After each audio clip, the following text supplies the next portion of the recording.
Assalamualaikum warahmatullahi wabarakatuh. Kali ini kita akan membahas lagi alur cerita dari anime yang berjudul Fairy Tail Part 3. Di part 3 ini mungkin Natsu akan mengambil pekerjaan baru. Mau tahu pekerjaan apa yang akan diambil Natsu? Yuk kita simak lanjutannya. Mungkin sebelum lanjut bisa dulu dong klik tombol subscribe dan aktifin juga loncengnya, oke? Biar nggak ketinggalan video alur cerita anime dari Konco Anime. Di awal skin, kita disambut dengan pemandangan landscape dari kota Magnolia tempat berdirinya guild Fairy Tail, dibarengi dengan Lucy yang memperkenalkan dirinya sendiri. Lalu tampak keberadaan rumah Lucy yang katanya seharga sewa 70.000 jewel. Anehnya, Natsu tiba-tiba berada di sana dan sontak mengagetkan Lucy. Lalu Natsu menemukan tumpukan kertas yang entah apa isinya. Yang jelas, Lucy melindungi kertas itu. Lanjut cerita, mereka duduk dan berbincang-bincang. Natsu sangat penasaran dengan alat sihir yang dimiliki oleh Lucy. Lucy pun menjelaskan kepada Natsu dan Happy tentang kunci roh apa saja yang dia miliki. Yang pertama, ia menjelaskan bahwa ada beberapa jenis kunci roh suci, salah satunya adalah kunci perak. Dia mempunyai kunci perak dan kunci-kunci itu biasanya ada tersebar di toko-toko sihir. Ya maksudnya diperjualbelikan gitu. Namun yang sangat langka adalah kunci emas yang bisa membuka gerbang ke-17 roh zodiak. Lucy juga memiliki 3 kunci emas. Pertama adalah Taurus, yang kalian udah lihat di part sebelumnya. Kedua Aquarius juga udah ada di part 1 dan yang terakhir adalah Cancer. Setelah itu Lucy pun teringat sesuatu, bahwa sejatinya ia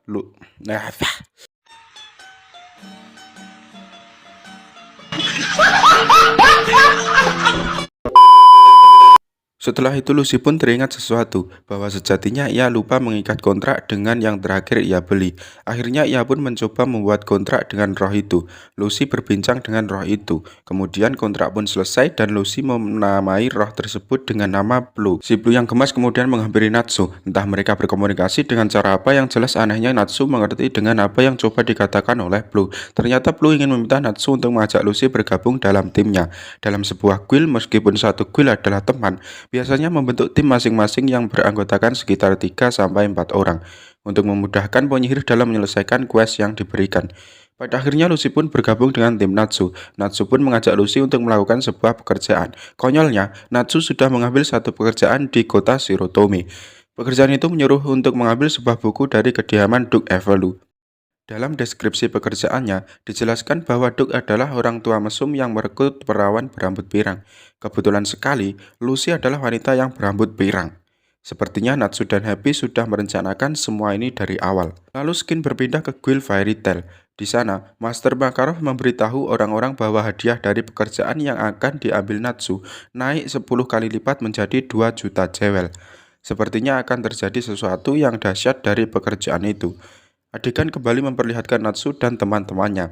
Mereka mungkin dalam perjalanan menuju Shirotome tadi untuk mengerjakan pekerjaan mereka. Dalam kereta kuda, Lucy menanyakan kenapa Natsu mengajaknya. Namun Natsu bilang bahwa itu karena Lucy sangat hebat. Singkat cerita, mereka pun tiba dan sejenak mampir untuk makan siang. Tapi tiba-tiba, Lucy yang habis dari toko baju memperlihatkan modusnya demi pekerjaan ini yang mengharuskan dia harus menjadi pelayan seksi. Setelah itu mereka pun pergi ke rumah klien yang memperkerjakan mereka. Klien itu menjelaskan bahwa hadiah dari questnya naik menjadi 2 juta jewel. Kemudian klien itu mengoceh sesuatu tentang nama bukunya yaitu Daybreak.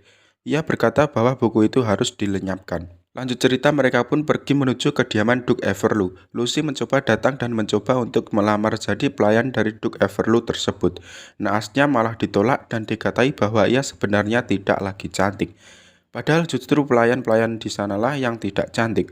Memang aneh selera dari Duke Everlu ini. Kemudian Lucy pun beranjak dari situ dan kembali kepada Natsu. Natsu berkata bahwa tidak apa-apa jika Lucy gagal melamar jadi pelayan. Natsu pun berkata, ayo kita lakukan rencana T. Sontak Lucy pun terheran-heran karena omongan itu.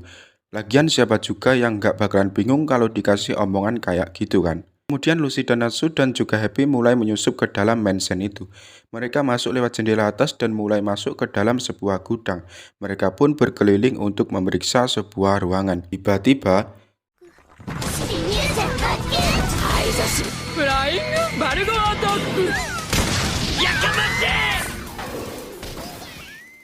Para pelayan itu akhirnya kalah. Singkat cerita, mereka pun tiba di sebuah perpustakaan. Mereka pun akhirnya menemukan buku yang mereka cari. Tetapi saat hendak dibakar, Lucy malah enggan karena buku itu ditulis oleh Kemu. Kemu adalah penyihir sekaligus penulis yang diidolakan oleh Lucy. Setelah mereka berseteru, datanglah pemilik dari mansion itu dari bawah lantai.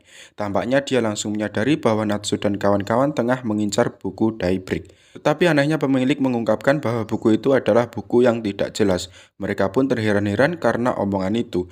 Meskipun begitu, pemilik tetap tidak terima jika barangnya disentuh oleh orang yang tidak dikenal. Akhirnya ia pun memanggil dua orang penyihir dari guild tentara bayaran. Setelah itu Lucy seperti menemukan sesuatu di dalam buku itu. Ia pun meminta waktu kepada Natsu agar ia melanjutkan penelitiannya. Akhirnya Natsu dan Happy ditinggal di depan para penyihir dari Serigala Selatan. Namun ternyata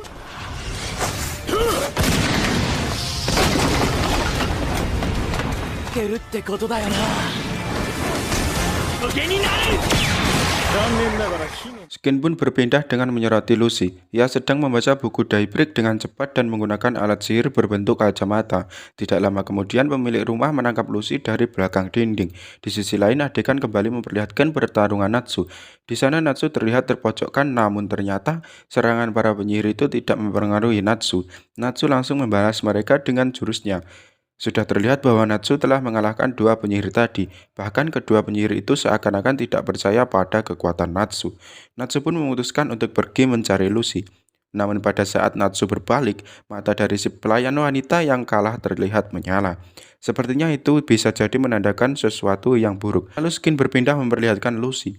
Dia dan Duke Everlu sepertinya sedang berdebat mengenai Duke Everlu yang katanya seorang penjahat sastra.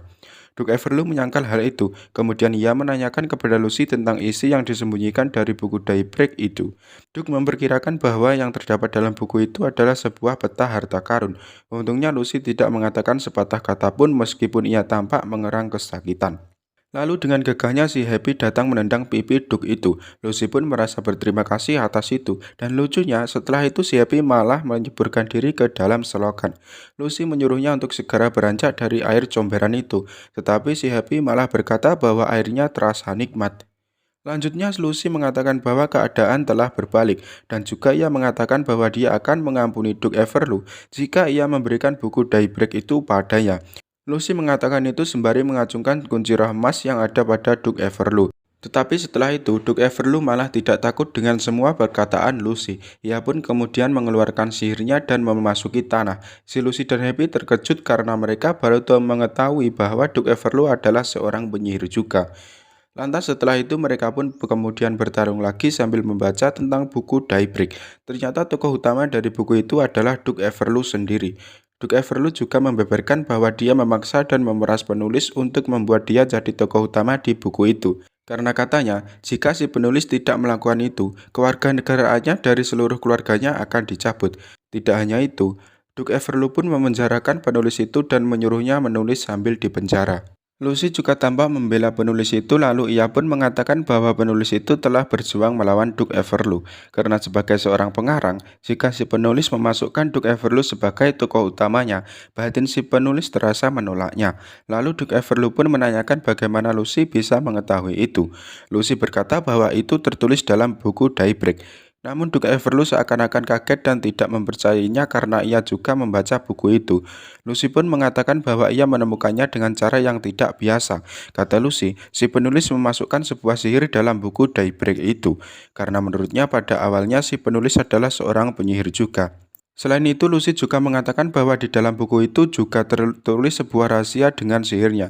Kemudian setelah itu Lucy pun akhirnya mencoba menggunakan kunci roh emasnya. Saat itu, ia memanggil roh suci Cancer. Tetapi karena Duke Everlu sangat ketakutan terhadap rahasia di dalam buku itu, ia pun juga mengeluarkan roh kunci emas juga. Ternyata yang ia panggil adalah roh suci Virgo. Lucy dan Happy juga terkejut karena ternyata Duke Everlu juga sama-sama penyihir roh. Ternyata si pelayan wanita yang tadinya matanya menyala adalah kunci roh suci Virgo. Pantas saja kayak ada sesuatu yang pas tadi di matanya bersinar. Ternyata si Natsu juga malah dibawa oleh si Virgo. Hal itu pun kembali mengejutkan Lucy. Kemudian Natsu pun mencoba bertarung melawan Virgo dan menyerangnya menggunakan apinya. Pada akhirnya semua serangan itu malah membuat mansion milik Duke Everlu menjadi runtuh tak tersisa. Anehnya si Natsu dan kawan-kawan malah sudah ada di luar mansion itu. Singkat cerita, mereka pun berhasil menyelesaikan quest tersebut. Skin berpindah ke kediaman klien tadi.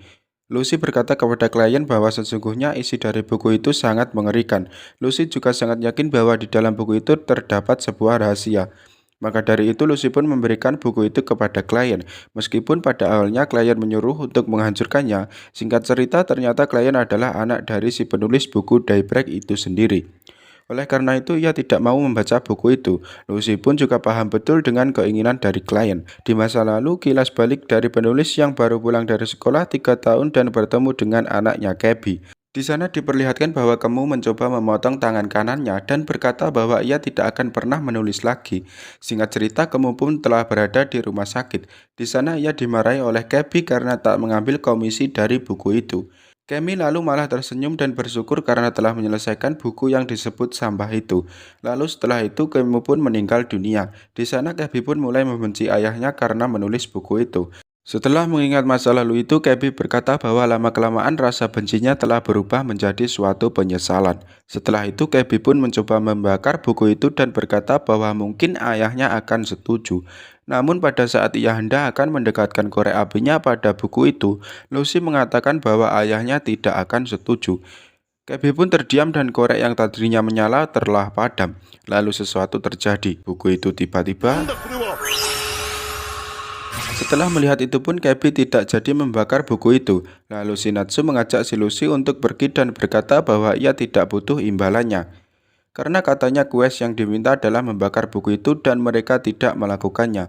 Lucy pun merasa kecewa dengan hal itu karena ia sangat mata duitan. Lalu Natsu pun mengatakan pada Kemi untuk segera kembali kepada rumah aslinya. Mengejutkannya, mereka sebenarnya bukan orang kaya dan mereka menyewa rumah tadi hanya untuk gimmick saja. Lucy pun heran kenapa Natsu bisa mengetahuinya. Natsu mengatakan bahwa itu tercium dari baunya, dan hal ini bisa diketahui penciuman Natsu sangat tajam, karena dia sejatinya adalah anak dari naga api. Singkat cerita, mereka pun berjalan pulang dan mereka sepertinya mengambil jalan yang berbeda waktu mereka pergi berangkat ke sana. Mereka memasuki sebuah hutan dan rimbun. Di sana Natsu merasakan sebuah gerakan dari semak-semak. Ia pun berlari dan mencoba menyerang sesuatu itu. Dan ternyata...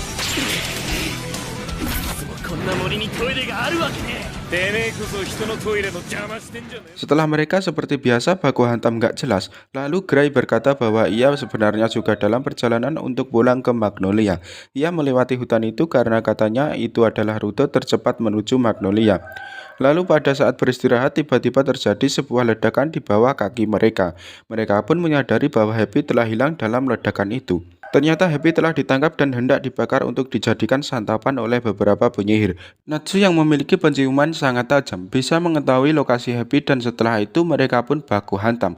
Setelah dengan mudah mengalahkan penyihir kelas teri, lalu mereka tampak diikat bersama-sama ke sebuah pohon. Dalam sakaratul mautnya mereka mengatakan bahwa sesuatu tentang Lullaby.